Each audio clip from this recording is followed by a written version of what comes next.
So I think this could be a turning point, and it is really up to us, and certainly in the Palestine Solidarity Campaign, working with other organizations, we will make sure that we exert every pressure on governments to realize that Israel is no longer an asset, as they believe it is, but it is a liability. The actions of Israel and the lack of a counteraction, pressure on it from governments like the United States and Britain actually puts the lives of American and British servicemen in other parts of the world in jeopardy, as was acknowledged by an American general only a few weeks ago. So it could potentially be a turning point, and I think it's very much now down to the Israeli public to realize that Israel has really broken and crossed all red lines by attacking this ship, by murdering these 9 people, and that if justice is to come to the region, then an independent investigation should be carried out, not by Israel. Any young person on the street, if you ask them, can an armed robber investigate a robbery that he's committed, they say, you must be joking, it's laughable. So we need an independent international inquiry that will look at all the facts, take all evidence from all the people involved, and come to the conclusion as to what happened. And there is no doubt, having committed this in international water, it's going to take a lot of action by Israel to demonstrate that actually their soldiers were in danger. They were not. It was the lives of the 600 people on that ship that were in danger and resulted in 9 of them losing their lives. Max Heil, U.S. Vice President Joe Biden said that the situation cannot be maintained, referring to Israel. Let's look at that. I mean, how can Israel maintain its momentum of systematic attacks on Palestinian lands? And in this case in point, let's mention the bulldozer death by Israeli forces of the activist Rachel Corrie. I'm sure you recall that. And recently there was another activist in which her face was shot at, blinding her in one eye. They were both American. I mean, is the U.S. too tolerant when its nationals are killed by the U.S.? Yes, the U.S. is too tolerant. I think it's a mistake to say that this is a pattern that only exists in the case of Israeli actions. We all know that in the case of Indonesia, for example, Amy Goodman and Alan Narn, who are 2 journalists, were viciously attacked by Indonesia when it was an American client state. We also know that American nuns were murdered in El Salvador when it was actually carrying out policies that were beneficial to American business interests. So it's a mistake to think that this is just policy that only exists in the sphere of Israeli actions. I mean, it's general policy. The American government does not care about its citizens. It cares about the policies that will benefit the business community in America and the business community at large. So I think in some senses it's a mistake to see what is going on right now as a turning point in terms of American government policy. American government policy will be to continue to support Israel until the costs of supporting Israel actually outweigh the benefits. People who claim that this is just the result of some kind of Zionist lobby that's busy machinating in order to pursue its interests need to ask themselves, why is it that the Fortune 500 and all these huge American corporations continue to support sending all this money to Israel? Well, they do so because they think it's in their interests. And if we happen to think better than them, perhaps we can go into their boardrooms and try to convince them otherwise. And I think, frankly, we'd be making fools of ourselves. Ray McGovern, what do you think? Israel continues to be... Let me bring in Ray McGovern and ask him, I mean, why is it that the U.S. is not holding Israel responsible? I mean, is it a case where they don't care about their U.S. Nationals and citizens? In this case in point, 1 who was shot at and killed by Israeli forces? That's a very good question, but all we need to do is look back to 1967 when the President of the United States said in as many words, I don't care how many U.S. naval seamen are killed, I don't care if the ship goes down, I don't want to embarrass my Israeli ally.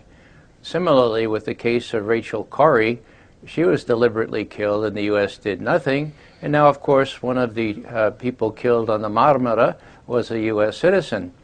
So, you know, it used to be in the old times, you know, Civus Romanus sum.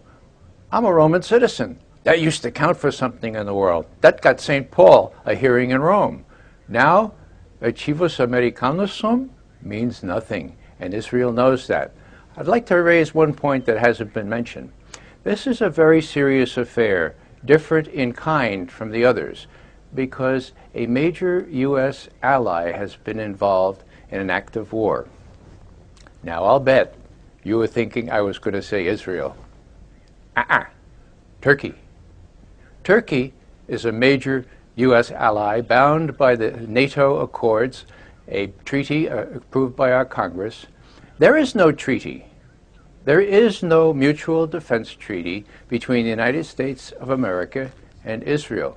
That is frightfully important, especially since most Americans have been given to believe that we do have a mutual defense obligation to Israel. In the 70s, after the Arabs did attack Israel in 73, we offered such a treaty to the Israelis. And you know what they said?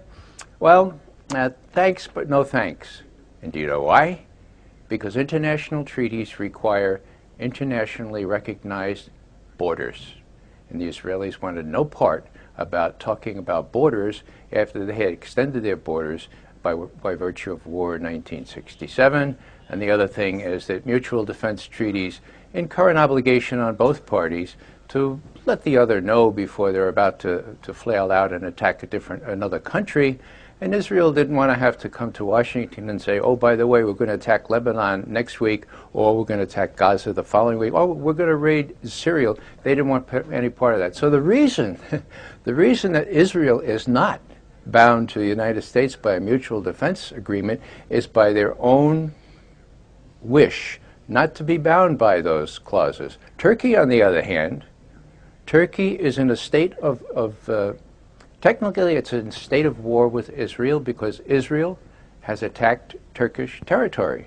The Turks are involved this time. That's what makes it different. Erdogan is fit to be tied.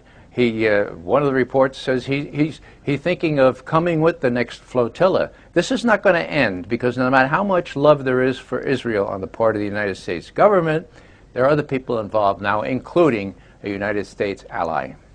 Let's get a reaction there from Kamal Hawash. I mean, Ray McGovern just stated the further action of other flotillas coming into the picture. Give us your reaction on Ray McGovern's statements. Could I just comment on the previous comment, our colleague from Gaza? And I don't disagree with him that economic ties are very important, but I don't think I would dismiss the strength of support for Israel from the Christian Zionists and from the Zionist lobby. I think it's a combination of factors, so I think that's important. There's no doubt that the next few months are going to see greater challenges to the siege on Gaza. There will be more attempts to break the siege. We heard George Galloway, a British MP, announced that there will be 2 flotilla going in September, and as we heard, the Turkish Prime Minister has said that he would go. I also understand and hear that the Iranians are discussing the possibility of sending something. So this is by no means the end of it, and I think this is where the possibility of it being a turning point is one that is worth seriously analyzing. Kamal Hawash, though, can you please expand on Turkey, as Ray McGovern stated, because there is indeed, I mean, it is a turning point in the fact that, Turkey is on the offensive right now. I mean, they are taking this very seriously. There's condemnation coming on every side and every chance that Erdogan, the Prime Minister, has. How is that going to affect the landscape?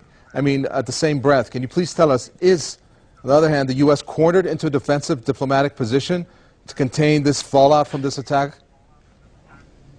Yeah, I mean, first of all, don't forget this is the second incident, a more serious incident than one a few months ago when the Turkish ambassador was summoned to the foreign ministry in Israel, and he was treated shabbily, and that created an initial incident that Turkey took very badly. And in fact, it requested an apology from Israel, and one was delivered. This is very unusual for Israel to apologize for anything it does.